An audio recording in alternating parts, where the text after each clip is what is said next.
This story came in last night, September 19th, 2025. It's a little different than what I usually narrate, but it still revolves around infidelity. Okay, so I need to tell you about this absolutely insane situation that went down in Oakwood Hills, Texas. This is one of those suburbs outside Houston. You know the type. This was, what, 2011? Yeah, 2011. My cousin Ashton works dispatch for the Harris County Sheriff's Office, and he's the one who first told me about this. We were at my mom's birthday party, actually, and he'd had a few drinks when he started going into this whole thing. At first, I'm like, Ashton, you're full of shit. But then I started asking around, and holy hell. So, Oakwood Hills is one of those places that used to be country, but got swallowed up by the Houston sprawl. It still tries to act like a small town, even though there's a Starbucks on almost every other corner, it seems like. You know the type. McMansions next to old ranch houses. Everybody's got a lifted truck, but works in an office somewhere in the city. The kind of place where people move for good schools, but there are still meth labs getting busted every other month. The main people in this mess were Cassandra and Kieran. Wait, actually, let me back up because you need to understand who these people were in the suburb hierarchy. Kieran owned a large construction company that specialized in commercial bills throughout Harris County. Cassandra was this drop-dead gorgeous woman who taught, I think, third or fourth grade. Anyway, she taught at Oakwood Hills Elementary, the good school where all the oil money families send their kids. They had two daughters, Marcia and Tiffany. Marcia was the older one, probably 14 when everything went down. Tiffany was maybe 11 or 12. Both played select softball, which in the Texas suburbs is basically your entire personality. Now, here's where Brennan comes in. Brennan was Kieran's best friend since middle school, I think Ashton said. They played football together at Oakwood Hills High, back when it was still rural enough to be good at football. Brennan was in their wedding, the whole deal, where your best friend basically becomes family. Brennan worked for Kieran at the construction company, running the commercial side of things. His wife had left him maybe 5 years before all this happened. She just packed up and moved to Austin, saying she was done. So, Brennan's basically living as a third parent in the house. Sunday barbecues, deer hunting trips, you name it. The affair had been going on for, I heard different timelines from different people. Some said a year, some said 2 years, let's say 18 months, as that seemed the most consistent time frame. Cassandra and Brennan were meeting at the Bluebonnet Inn, a sketchy motel. It's out on Highway 290, about 30 minutes toward Brenham, the kind of place truckers use that has an hourly rate, if you know what I mean. Actually, I drove by it once out of curiosity, and yeah, it's that level of sketchy. The thing is, nobody suspected anything, but wait, at least one person did. This woman, Joanne, who worked at the local Wells Fargo, told me later that she noticed Brennan and Cassandra being weird at youth baseball games. But Joanne also sells essential oils and thinks 5G causes cancer, so nobody listened to her. Turns out even paranoid Joanne gets it right sometimes. Here's where everything goes sideways. Cassandra gets pregnant. Now, Kieran had gotten a vasectomy after Tiffany was born. This is actually important. He'd gotten it done at some clinic in the Woodlands because he didn't want anyone local knowing their business. But of course, everyone knew anyway because the nurse there was someone's cousin from church or whatever. Texas suburbs, man. Even worse than small towns for gossip. So, Cassandra's pregnant, and she can't exactly explain that one away. According to her sister, Laura said Cassandra was in complete panic mode. She drove all the way to Austin to see a doctor, paid cash, the whole secret operation thing. But she couldn't go through with terminating the pregnancy. Don't know why. because in 2011 in Texas, you could terminate the pregnancy depending on how far along she was, I think. December 2011 is when it all blew up. In early December, Cassandra is about 11 weeks pregnant. She's trying her hardest to hide the pregnancy with baggy sweaters and stuff, which actually works in Texas because everyone blasts their AC so cold you need a sweater indoors anyway. Laura told me Cassandra had decided to leave Kieran, take the girls, go stay with their parents in San Angelo, figure it out from there.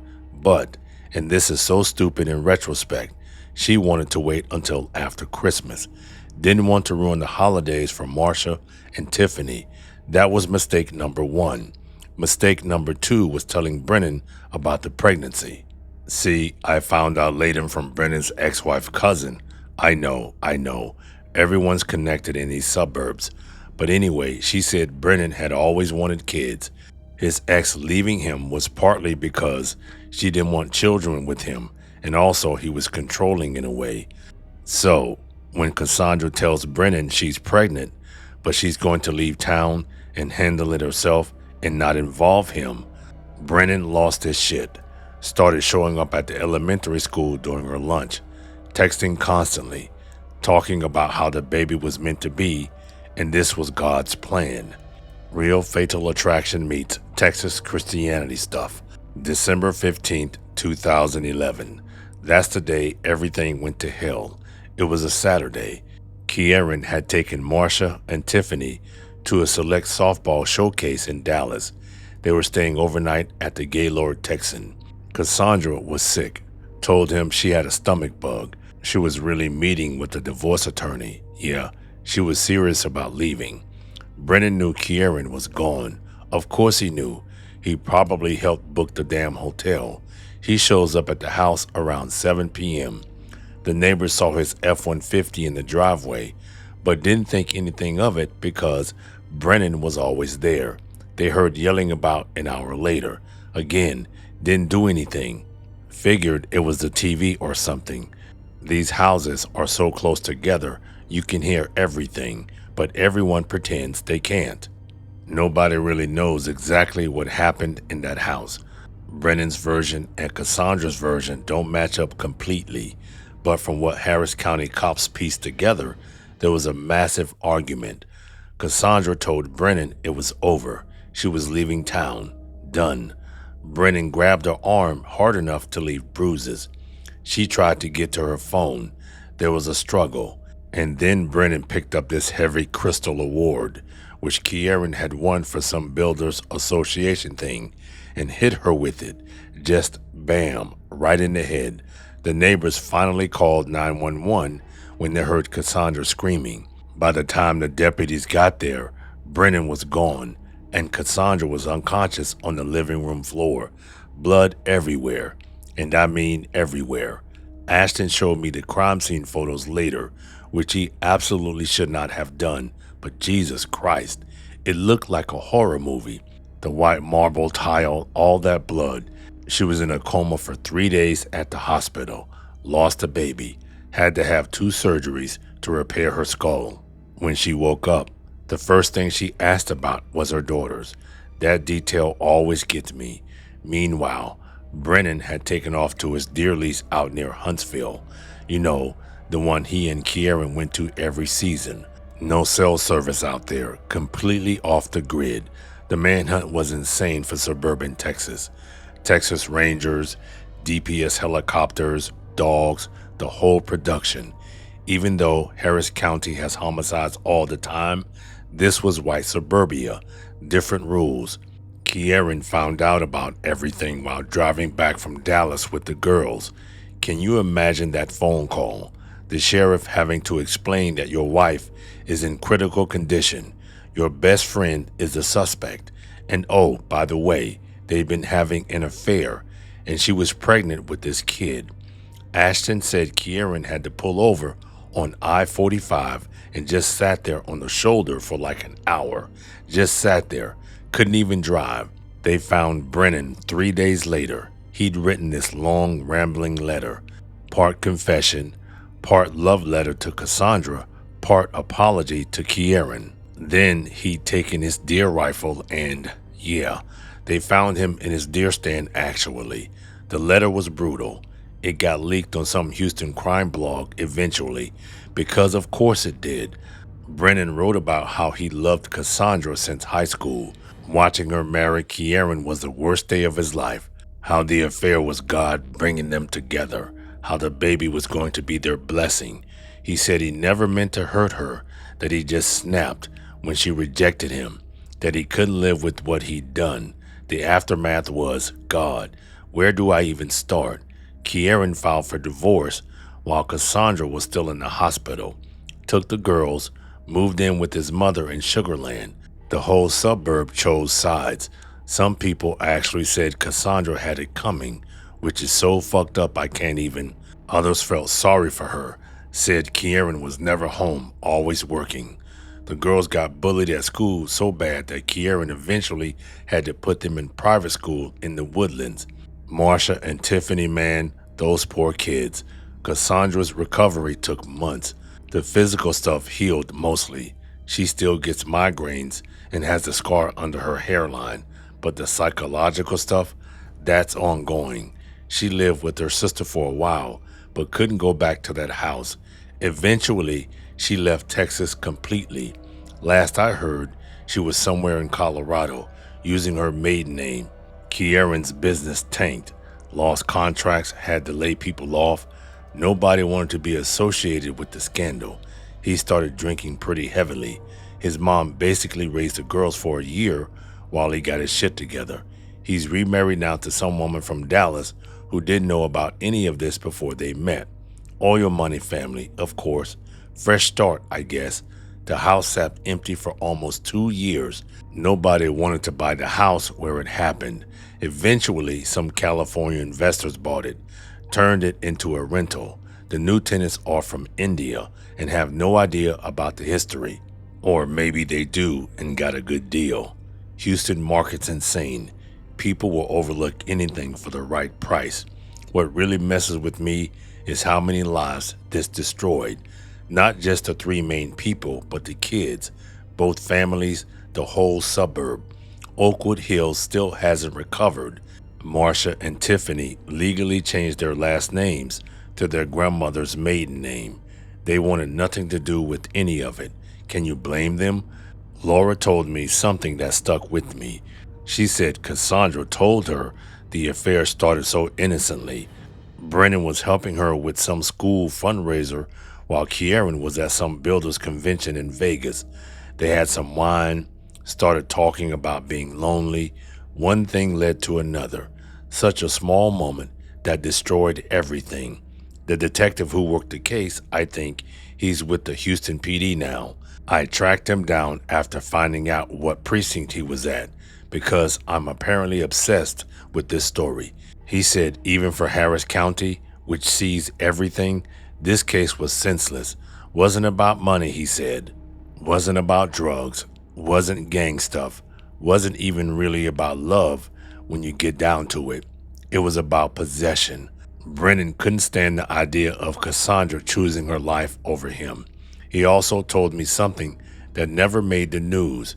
Brennan had been planning this for a while. They found searches on his computer about custody laws in Texas, divorce attorneys. He looked up Cassandra's divorce attorney's website the day before it happened. He installed some tracking app on her phone when he fixed it for her a month later. He knew about the attorney visit, knew she was serious about leaving. The pregnancy just pushed him over the edge. He bought clothes for the baby, nursery furniture, and the crib still in the box.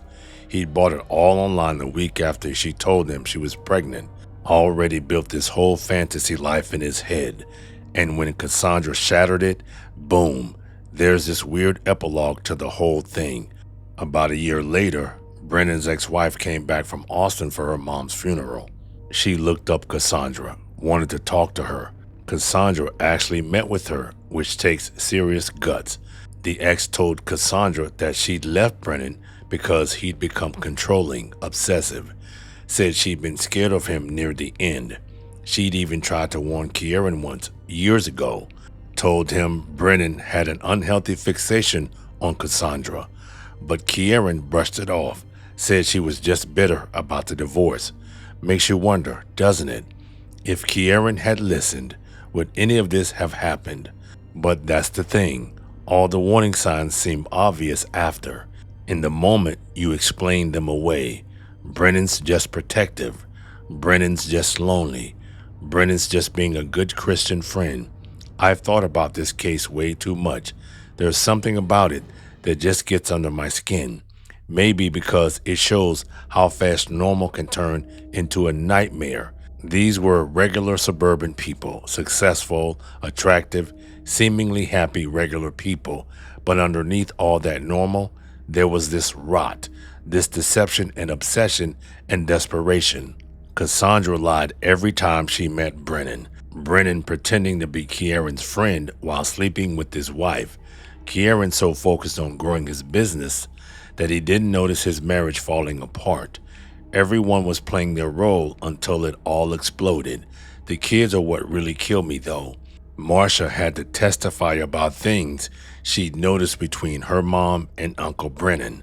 Can you imagine having to tell a room full of adults about weird moments that seemed innocent at the time? Laura said the girls are still in therapy. Marcia went through a phase where she wouldn't talk to Cassandra at all, blamed her for destroying everything. Tiffany became super clingy with Kieran, terrified he was going to leave too. They're doing better now, supposedly, but that kind of trauma doesn't just disappear. The ripples went through the whole suburb. The elementary school had to bring in counselors for Cassandra's former students. These little third graders were confused about why their teacher wasn't coming back. The church split into factions over whether to support Cassandra or shun her for adultery. I drove through Oakwood Hills last month. First time since I really dug into all this. Strip malls and chain restaurants are everywhere now. But something's different. The perfect suburb mask slipped, I guess. The house looks different too. New owners, I believe, painted it beige. Used to be white brick. Took down the Texas flagpole Kieran had put up. There's a above-ground pool in the backyard now. Different kids playing where Marcia and Tiffany used to practice softball. Life goes on, right? But if you know what happened there, you can't not think about it. Ashton told me they still use this case for training at the sheriff's department. How to take domestic violence seriously even when it's oil money people you'd never suspect. There's one detail that always stays with me. When they were processing the crime scene, they found this photo on the floor. Must have fallen during the struggle. It was from Kieran and Cassandra's wedding. The three of them, Kieran, Cassandra, and Brennan, young and smiling, arms around each other. Brennan had written on the back, years ago, friends forever. Just heartbreaking. Jesus. I asked Laura once if Cassandra saw the violence coming. She said no. Cassandra knew Brennan was upset about the pregnancy and breakup, but physical violence never crossed her mind. She'd known him 20 years. He'd held her babies. He was at every birthday party, every holiday. Violence wasn't even in the equation for her. But that's the thing about people. Push them hard enough, take away their dreams, and who knows what they're capable of. The prosecutor said something before Brennan took his own life that really stuck. She said this case reminds us that domestic violence doesn't always look like what we expect. Sometimes it's in the nice suburbs. Sometimes it's the successful businessman. Sometimes it's the person you trust the most in the place you feel safest. Anyway, I've rambled enough. Just wanted to tell my story about three wonderful people I knew, and one person's selfish act caused us to lose a good friend who had some issues apparently, but he wasn't all that bad.